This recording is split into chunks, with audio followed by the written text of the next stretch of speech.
my friends, kali ini kita akan belajar tentang expletive there. There used to be, terbiasa ada, digunakan untuk kata benda tunggal dan kata benda jamak di masa lampau.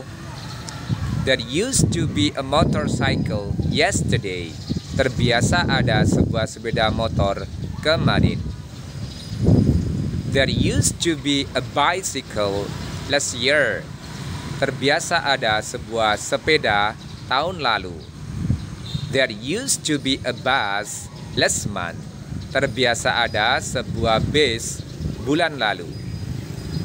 My friends, if you want to master English so well, you have to be confident to practice English every day, everywhere, and in every time.